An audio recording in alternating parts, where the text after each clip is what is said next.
We have 4 simple rules. Number 1, we don't discuss politics, ever.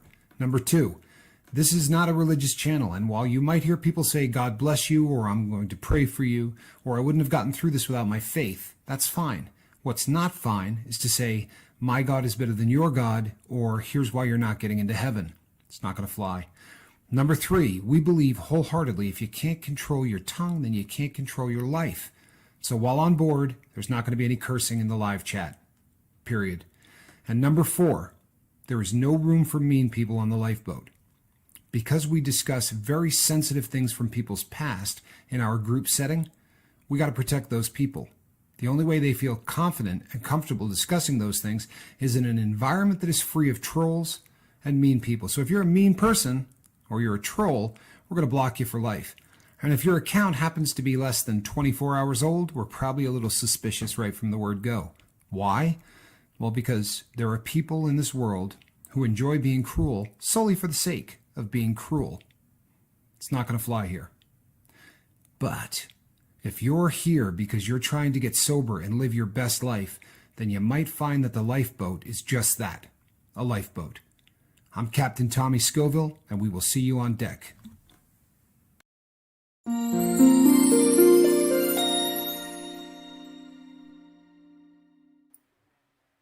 Hey everybody, I'm Captain Tommy Scoville.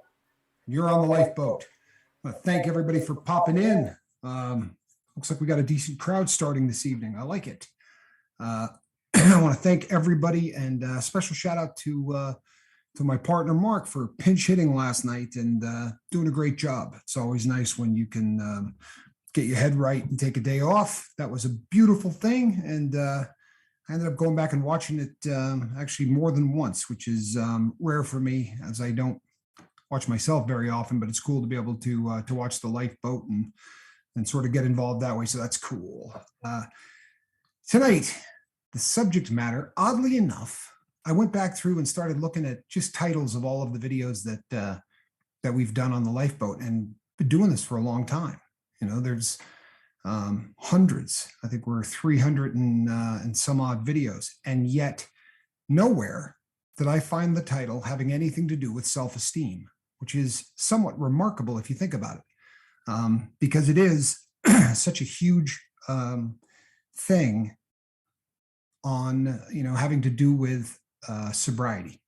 Self-esteem is something, and it's also a catchphrase that just has really gotten a whole ton of traction in the last 20 years.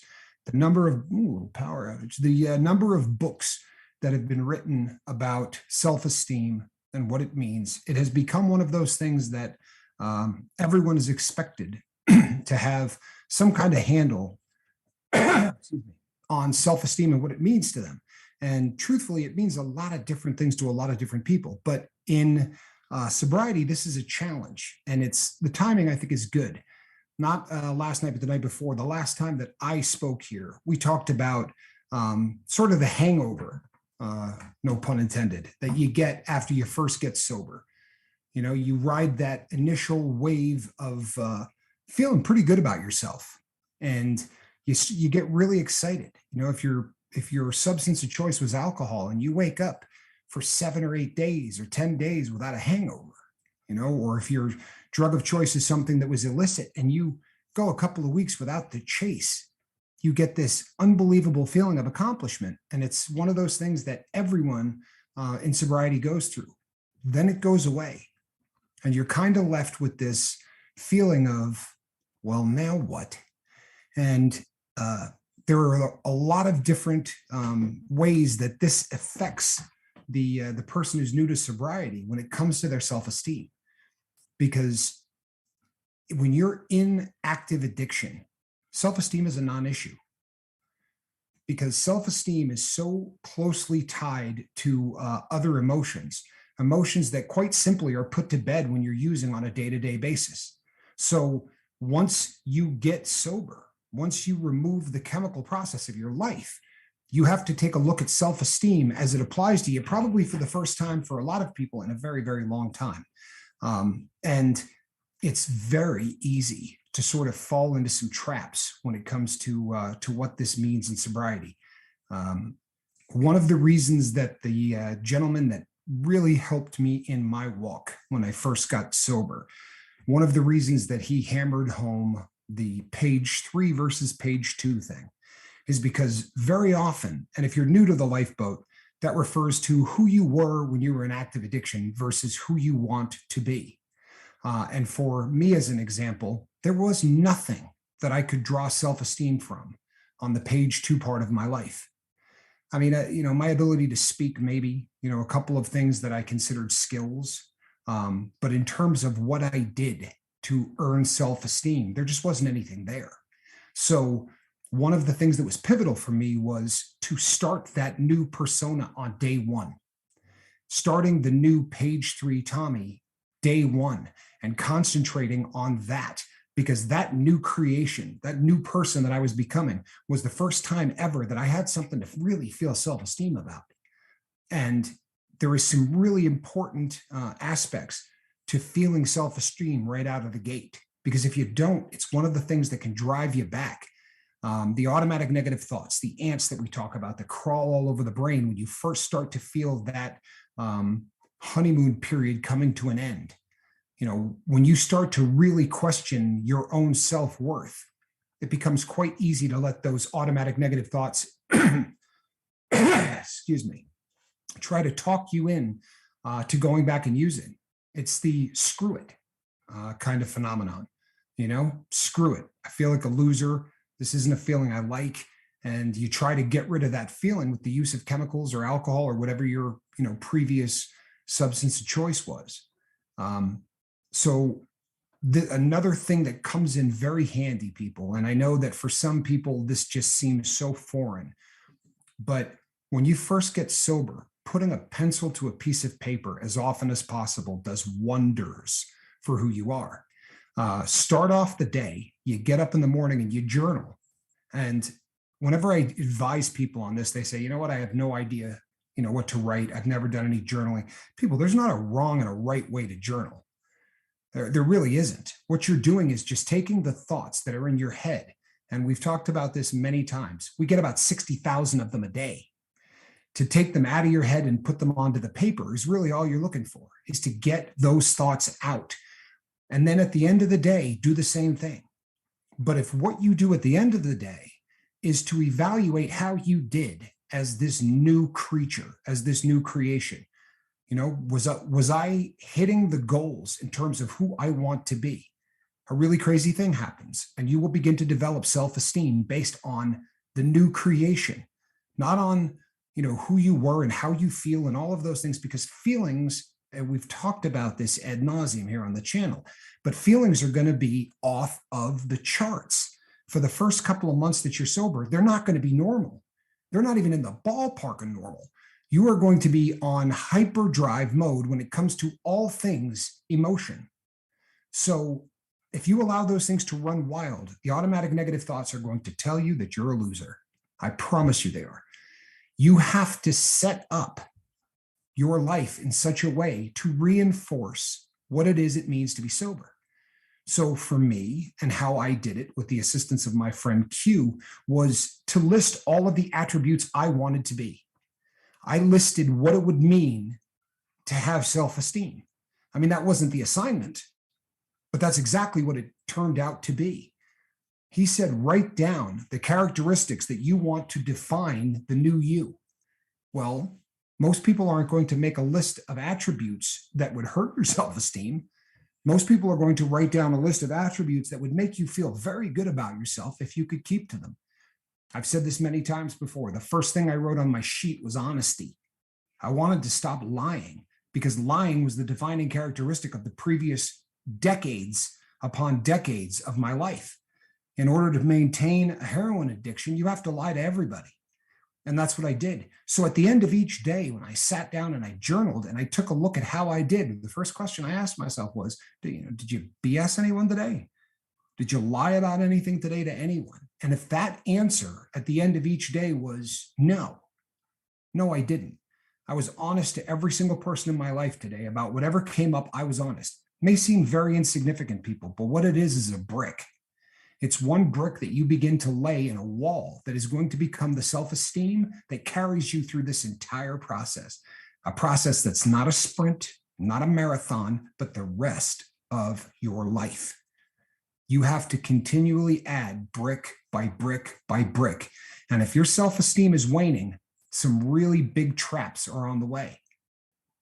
One of the things that most people will agree upon is that when you're first starting to get sober, one of the best tools that you have at your disposal is group therapy. Having the opportunity to come and talk to people and say, hey, here's the way I'm feeling. But I want to tell you something. There is a massive trap in that. I'm not saying it's not essential, because it is vital. And most people don't make it without some form of group therapy. It's nice to know you're not alone. And it's nice to have people there who can support you. But there's a big difference between esteem and self-esteem.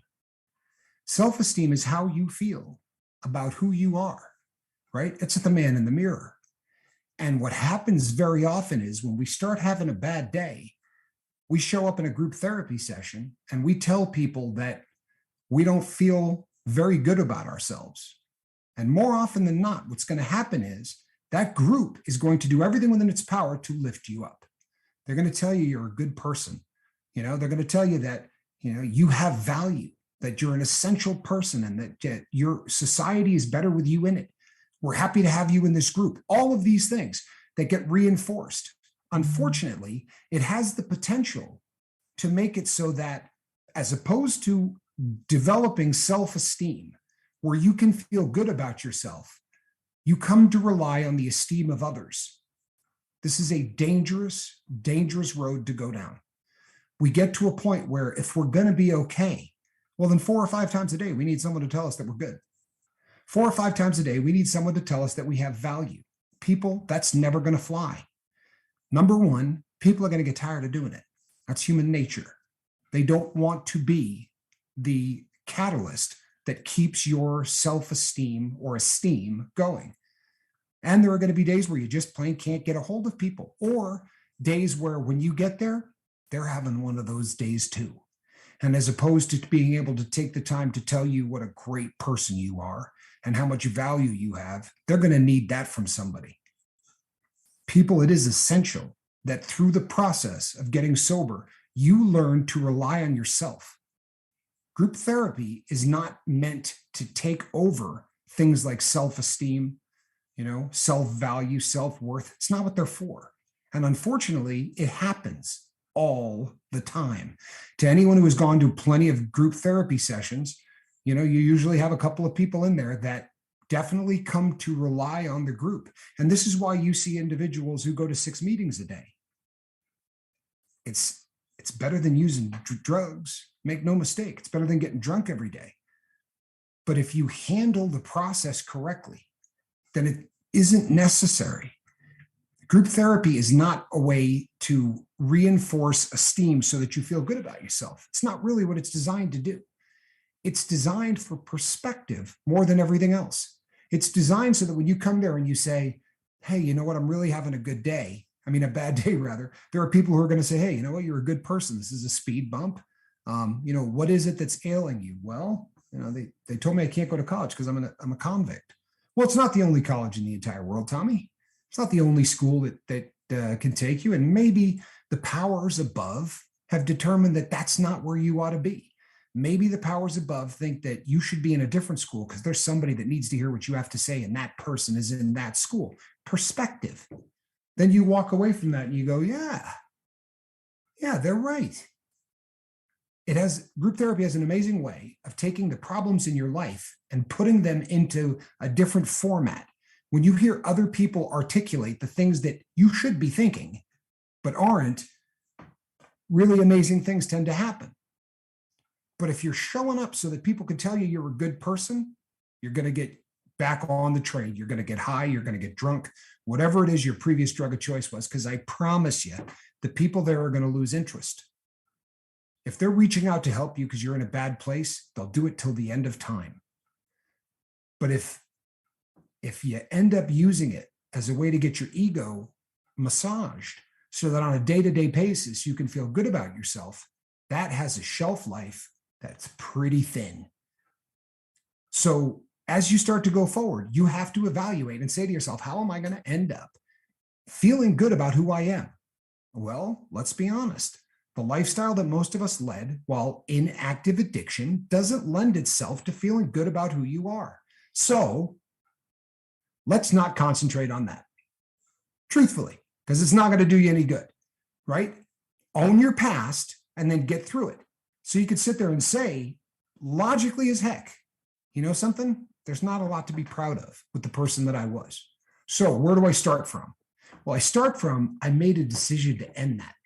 And I can be proud of that decision, right? I can take massive amounts of pride in the decision to fight the good fight. Make sense? It should. Now what you do is design the person that you want to be. Design the person who is going to have bulletproof self-esteem. And why wouldn't they? Because that person's not going to lie. That person's not going to steal. That person's not going to cheat. That person is going to get through the day without the use of chemicals. That person is going to care about people other than themselves, right? Whatever your list is. But you're going to list attributes that will make self-esteem not just possible, bulletproof, right? Now, you don't have to think to yourself, well, it's going to take 5 years to get to this. You know, I'm not going to be this person overnight. The heck you're not. The heck you're not. The only way you won't be that person overnight is if you're not paying any attention to what it means to be that person overnight. You get up in the morning and you say how you feel. Well, I don't feel great, right? I wake up, I'm not feeling like $1,000,000. Okay, great. Just write it down. But take a look at what your goals were. Take a look at the person you said you were going to be. Now live it. Get to the end of the day. Let's say you put down, I'm not going to lie to people. I'm going to put other people as important as myself. I'm going to talk to family. I'm going to do all of these things. You're probably going to list 7 or 8 of them. I listed about 40, but I was pretty jacked up. I hadn't been doing anything right. But let's say you list 7 of them. And at the end of the day, you realize that you came up short on 1. 6 out of 7. Well, that'll put you in the Hall of Fame, people, right? That's a pretty good batting average. And at the end of the day, you can say, you know what? I moved forward. I did what my goal was. Today, I did it. Today, I handled being sober. I was kind to the people around me. I didn't lie. I represented the new person the way I wanted to. Another brick. You do this for 2 or 3 months, and the next thing you know, it's a self-fulfilling prophecy. It's no longer faking it till you make it or living as if. No, now you're that person. Now you are very legitimately something and someone who has got all kinds of reason to feel good about yourself. If the only thing you pull off on day 1 is not using, that's self-esteem, people. That's self-esteem. Knowing from NA and AA what the success rate is, right? Knowing what the national success rate is for people. If you get through the first day and you didn't use, you ought to be walking on water. Seriously. You should be walking on water. You should be the happiest person in the entire world. You have reason to be proud of yourself. You do. You have incredible reason to be proud of yourself. Let's take this and say you make 19 days in a row. Every day you're thinking about it. You're journaling. You're evaluating. You're keeping short lists and short records of the things that you do wrong and the things that you do right. And on day 19, you've made it. Your self-esteem is solid. And then you have a flub up. Then you drink. Now is when the group comes into play. Now you come to the group and you say, you know what? I blew it. And the group says things like, no, you didn't. No, you didn't. What you need to do is put this in perspective. You're a guy that drank every single day for 7 years. And in the last 20, you drank once. And you came here and you were honest about it. And you told the group, get back up, dust yourself off, start from exactly where you left off. And you know something? If the group does its job and you have any kind of awareness of self, then even that flub up is going to help with your self-esteem. You were honest. Telling the group that you made a mistake should make you proud of who you are. Perspective is what the group is supposed to do. They're not supposed to carry you across the finish line, people. It's not what's supposed to happen. They're not supposed to become your esteem. They're supposed to help you put things in perspective so that you can build your own self-esteem. There's a reason it is called self-esteem, right? Because it's something that you must rely on yourself in order to achieve.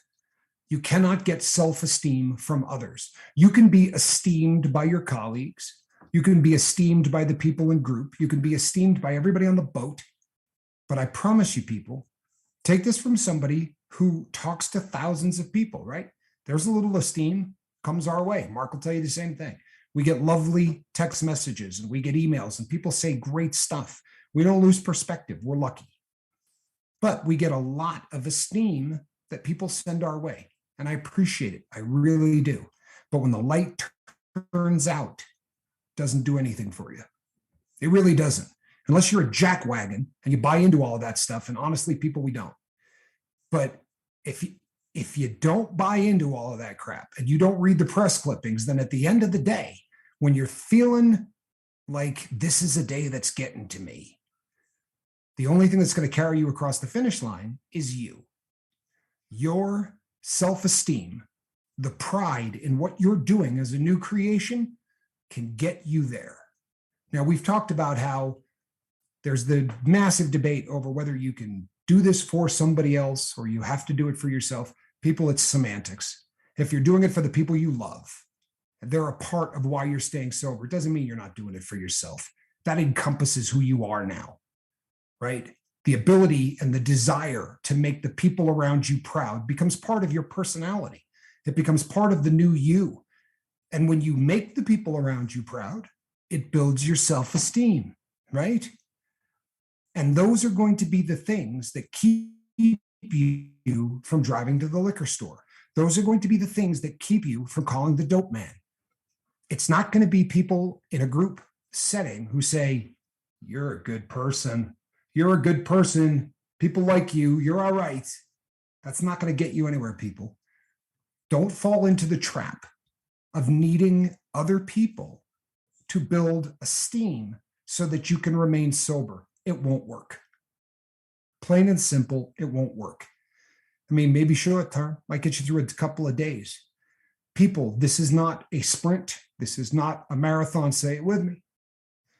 This is a life. This is something that you have to do for the rest of the time on this planet. And we don't do it like this, right? That's not the goal. It isn't about white knuckling it. It's about living your best life. It's about having faith in who you are. It's about having respect for who you are. It's about having love for who you are. I'm not telling you that you can't get a whole lot of help from the people around you. Seriously, group therapy is the gold standard for a reason. And it does wonders for someone's self-esteem, especially when there's give and take. You understand what I mean by that? If it's only take, I promise you, you're not doing group the way it's supposed to be done. The idea is that you take your problems to the group and people help give you perspective. And when they bring their problems to the group, you do what? You help give them perspective. And I'll tell you something from having done group a bunch. When the people in the group truthfully care for one another, things work better. But you lose a little bit of the edge that occasionally group must have. And this is dicey and people may not like it, but it's the truth. If a group is going to work, you need individuals in there that will call people on their BS. No other way to put it. It's amazing when you see that happen done in a loving way. When you say to somebody, no, sorry, but you cannot expect us to believe what you're saying, right? Honestly, what you're saying, you're lying to yourself. If there's not somebody in the group willing to do that, bad things happen. Honesty among people in group is essential. Respect is too, make no mistake. You know what I mean? You don't go, you're lying, loser. Probably not such a great approach. But to be able to say to somebody, you're not being honest with yourself. And what that's going to do to you is going to cost you in the long run. You have to guard yourself, people, against loving to the point of enabling. Do you understand? It is very possible in a group setting for a group to turn into 30 enablers. If you've got somebody that really starts to use the group as their esteem, people, we want to help anyone. We want to help people that feel like they're down. But the way you help them, it's an old cliche, right? But you teach the person to fish. You don't hand them one. And the key in all of this is we need to develop the tools necessary for the rest of our lives. That's what this is all supposed to be about. You understand?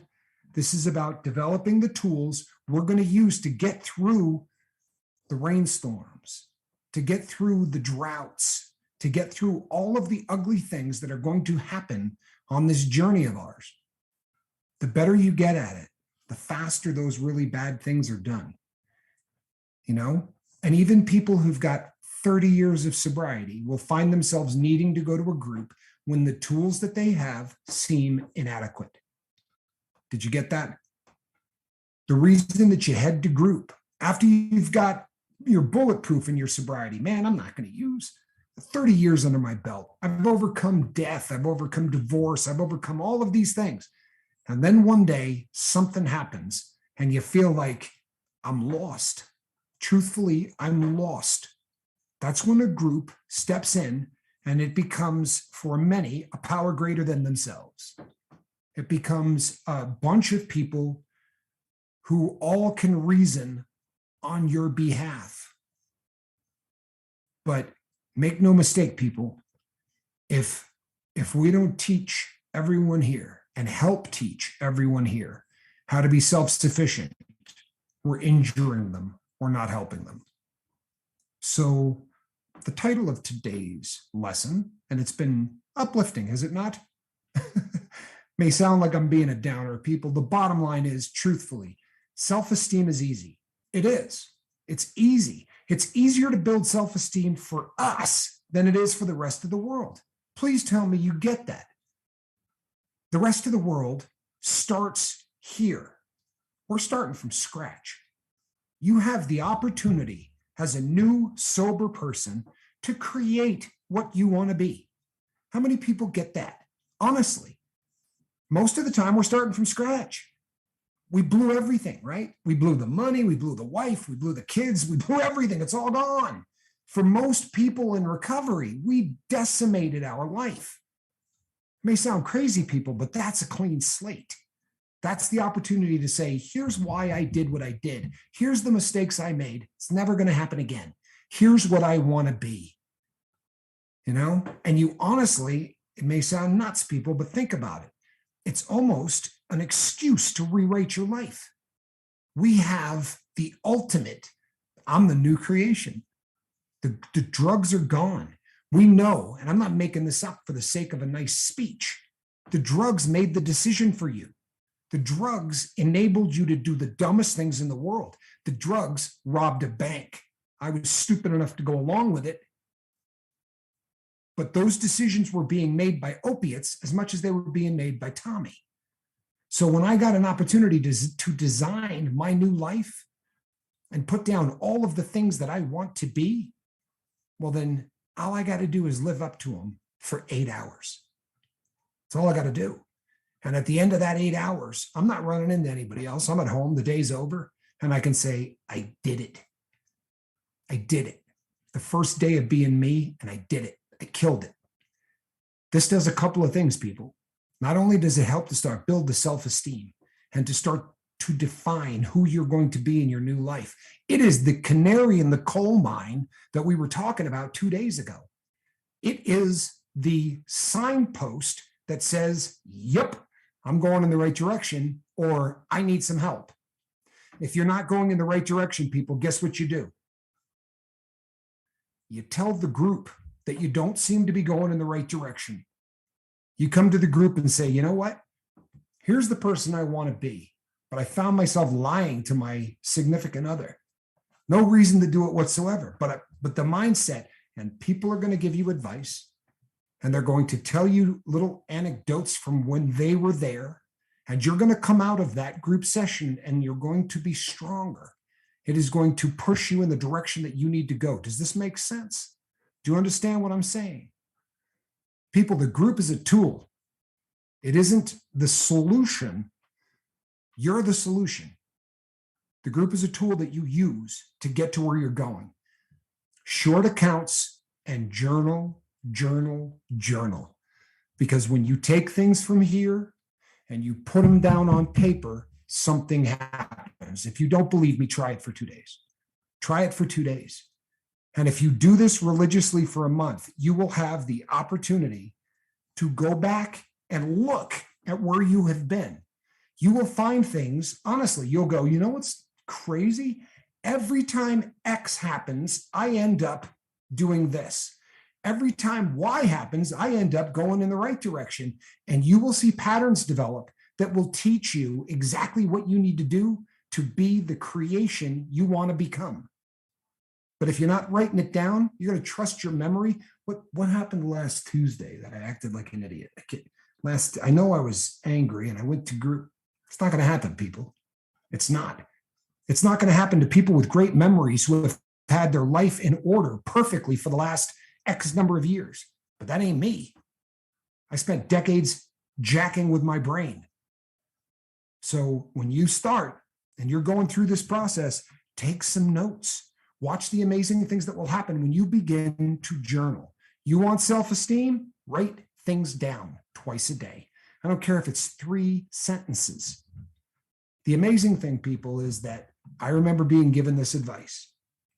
I remember giving this advice to hordes of people when I had my little group who was incarcerated.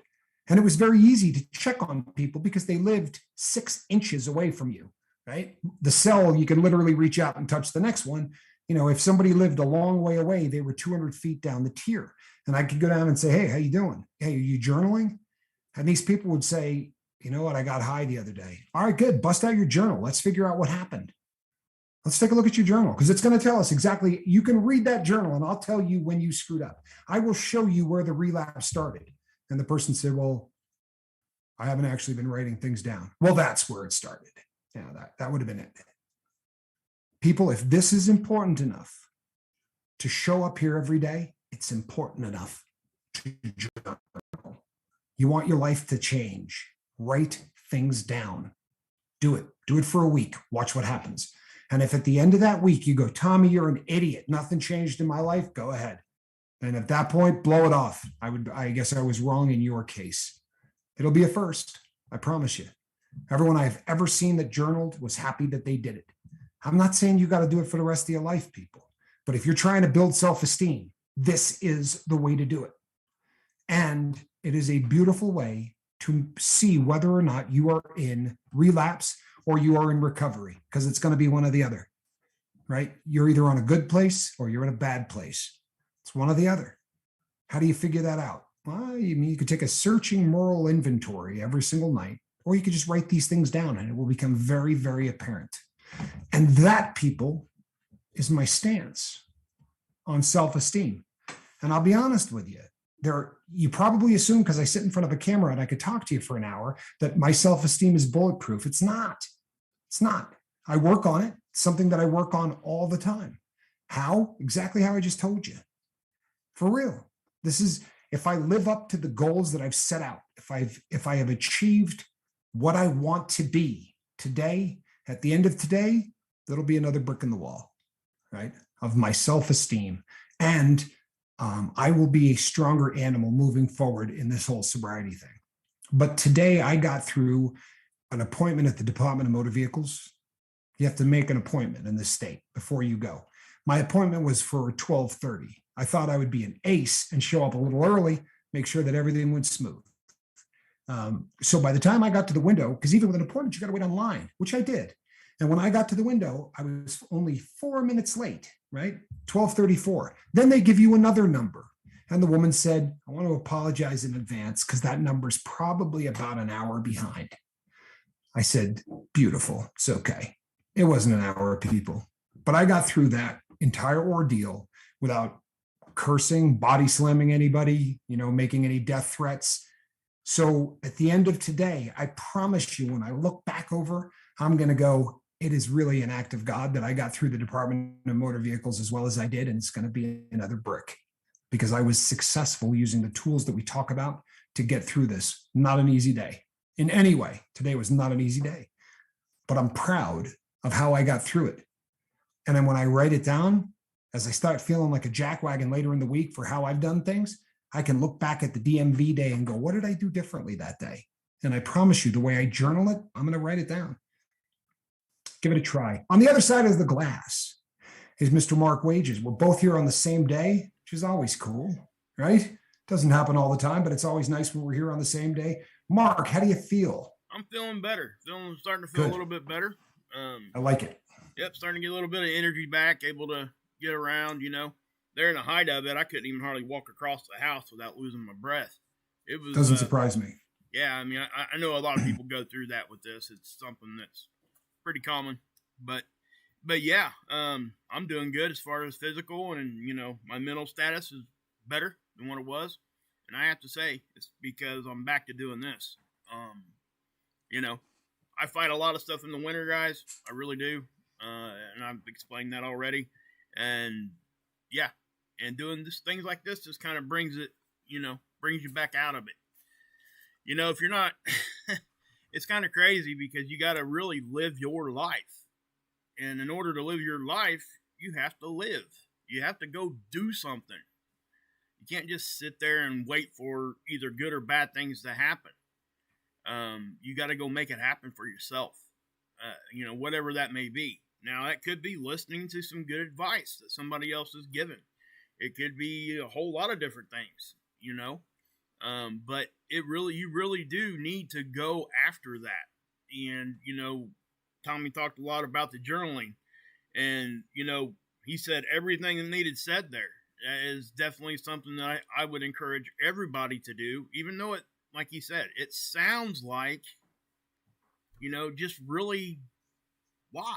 Is that really going to help? I never done that in the past. I hate writing. I hate school. All these things come to your mind. And, one aspect of that I tend to go back to just so I can kind of keep doing what I'm doing is that there is actually a physical thing that happens there. Anytime you can add an extra sense into anything that you're doing, you will remember it. You'll be able to retain that. You'll be able to understand it better. When I say sense, I'm talking like your five senses. Right. Smell, taste, touch, sight, hearing. We all know those. And so if you're listening to music, I know that you can't see music, but well, yeah, you can. You know what I mean? So you go watch a video, right? So now you got two things there, and I really do think it makes a big difference when the more senses you can add to it, and I even went as far as this for a while. The first thing your body will remember is smell. That is the sense that comes through the first every time. I know all of us can probably sit here and say, man, I miss grandma's cooking, right? I mean, we're all because we remember that smell. We remember that's the first thing that you remember. So, and you can actually use this as a positivity reinforcement tool. You can be doing something that you wouldn't necessarily have done when you were using. And if you can find some way to incorporate a good smell at the time that you're doing that, your brain will actually remember that better, and you'll retain it, and you'll be able to use it a little bit better. I've tried it. I know it sounds a little ridiculous. Again, I get it. But don't knock it till you try it, right? I mean, you really got to try that. And it doesn't have to be smell. It can be anything that you're doing. It really can. Anytime your brain has to make an effort to do anything, it helps it to remember. It really does. I can tell you right now that I remember more things about the classes at school that were extremely hard than what I ever remember about mathematics because I excelled in mathematics. I couldn't go back and tell you any formulas right now. You know what I mean? But I can sure as heck tell you the history of Africa and you know China and everything else that we, just geography and things like that that most people don't like to do. And I didn't typically care for that either, but I remember it because it was hard. And, once you get through something that's hard, just like what we're doing, and that's why I'm tying this back in like this, once you get through something hard, you won't forget it. You will not forget that ever. It just won't happen. And, how you deal with that is how you deal with it. And that's what we're trying to do here. We're trying to give people tools, and that's what we're working towards. And Truth actually said something earlier. He says you have to address the chicken and the egg. I thought that was awesome because it's true. If you go out there and you're just going to address a symptom of an illness, that's all you're going to be able ever to do. You're never going to be able to, cure the illness. You have to be able to attack both of them. And I would say the root part of it is the most important, but sometimes to get to the root of it, you have to, brush away some of those symptoms sometimes. Again, looking for that moment of clarity, looking for that point where you can see things clearly enough that you can make a intelligent decision on something and not read. And this is with the self-esteem thing. I do this a lot in my own life, and I caught myself doing it, and I'm able to correct it now when it happens. But when I'm looking at myself, I'm like, what are you doing? Why did you do that? What happens, and why did you go down that road? And once you can figure out why, if you can figure out why you did it, then you can decide whether or not it was the wrong or right thing to do. And a lot of your self-esteem is going to come from what people are saying to you, how you absorb the good and the bad, and how you can block the bad with the good and try to decipher all that stuff. It's kind of like, in the cereal boxes when we were kids, you had the spyglass thing where it was red. You turn the cereal box around and you could read it all now because it was red. Everybody thought that was really cool, and it was. I mean, that's a cool thing. But it's kind of that. The answer is right in front of you. But sometimes you got to put those glasses on your face to be able to see it. And when you take those glasses and you put them on and you're looking in a mirror, what's that do? It's reflecting you. You're looking at it. And a lot of us don't want to address it because it's us. We don't want to be the one that caused the issue. We don't want that. But if we're not honest, you can't fix it. You can't fix it. And, we can't judge ourselves to the level that it makes us feel horrible. Because that happens a lot. I've done that to myself for years. It's one of those things that we, once you start doing things like that, it becomes almost normal. And when we were first starting this channel, we struggled with this a little bit because both me and Tommy were like, man, they're throwing these compliments at us. We don't know how to take it. You know what I mean? It was one of those things. It's like, man, I'm getting a lot of good stuff here. My brain was like overloaded with that. Like, man, are they just blowing smoke or is this what they actually feel like? And you have to open yourself up. Unfortunately, you have to open yourself up. And what that does is it's going to let the good in, but sometimes some of those bad darts are going to hit you. And you got to fix that at that point. But you have to be open at some level or you're never going to grow. And Tommy hit it right on the head. You're either moving forward or you're moving back. You are not ever standing still. I promise you. This is one of those things. It's a race. You got to keep running it. And again, and I know this is cliche, it's a marathon, not a sprint. Sometimes you got to speed up. Sometimes you got to slow down. You got to do what you need to do. You got to pivot, move. We talk about speed bumps. We talk about all these analogies that we've all, and most of them come from the chat, I have to say. You guys are awesome with those kinds of things. It's just, we really do have to sometimes give ourselves a break. But at the same time, you have to be honest. And that is a very, very hard line to walk. But once you figure that out, and you're not always going to stay on that line, guys. You're just not. You're going to fall left and right. And the goal is to have people like here on the boat that are basically being spotters. They're going to catch it. People are going to catch it. You're going to start leaning one direction. They're going to be like, hey, slow down. Then, then they're going to catch it. They're not going to let you hit the ground and die. You might break an arm, you might do whatever, but they're going to pick you back up. And it's all about building those tools. And the journal thing, I really want to hammer that home, because when I first got into recovery, I hated that. I didn't do it. They would tell us to do it, and I'm like, screw that, that's stupid. I know what I think. I know what I'm doing.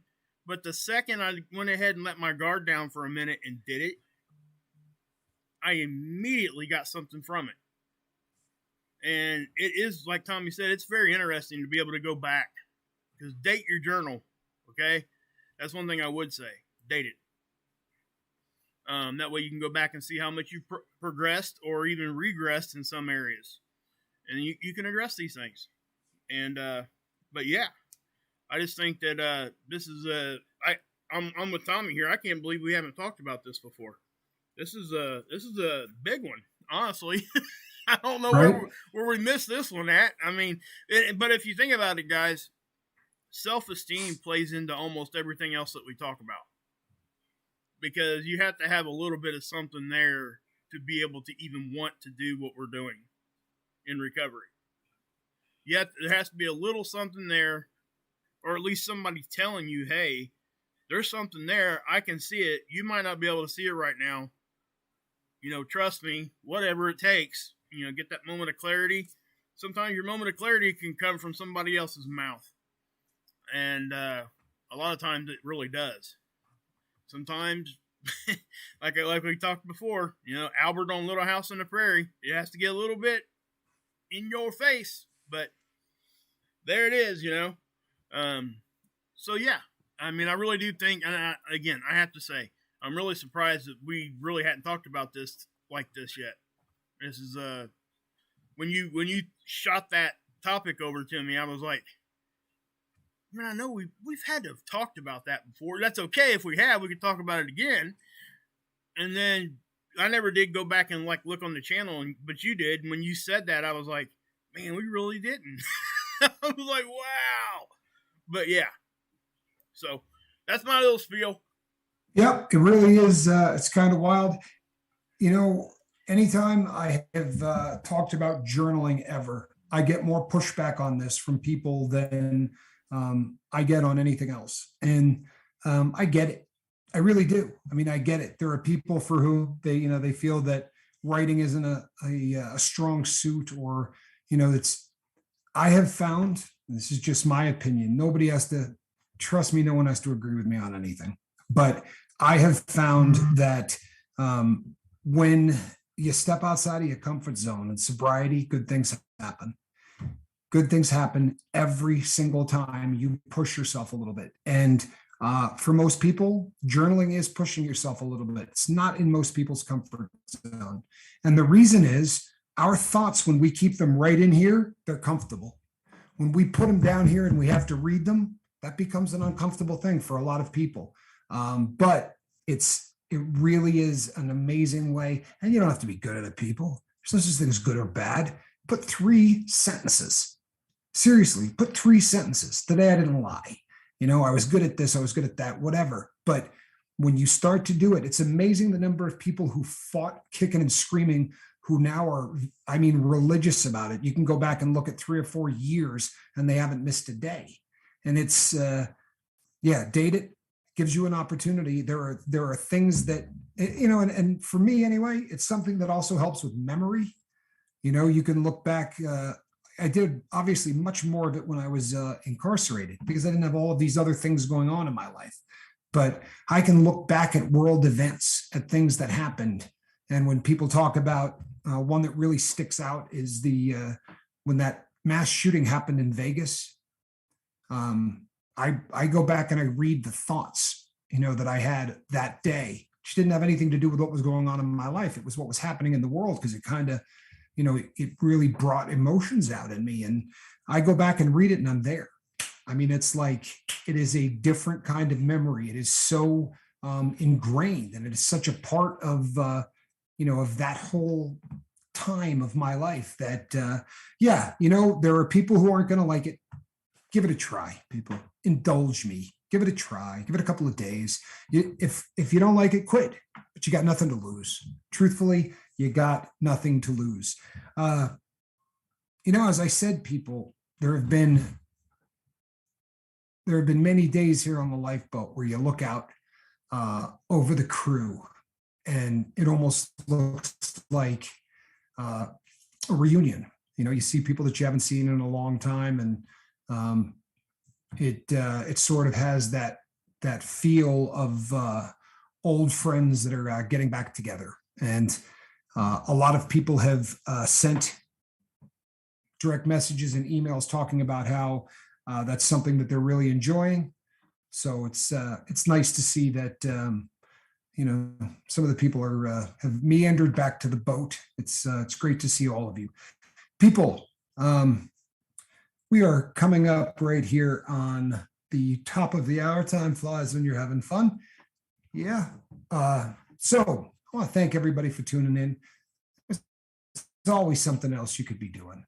I mean, we know that. And to come on a channel and listen to people talk about, drugs and, fighting and the fighting the desires and all of that. I mean, we appreciate you coming here. We do feel lucky every time you show up and every time you listen.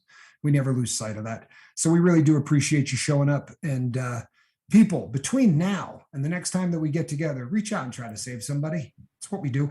I'm Captain Tommy Scoville, and on the other side of the glass, Mark Wages. You have a good evening, people.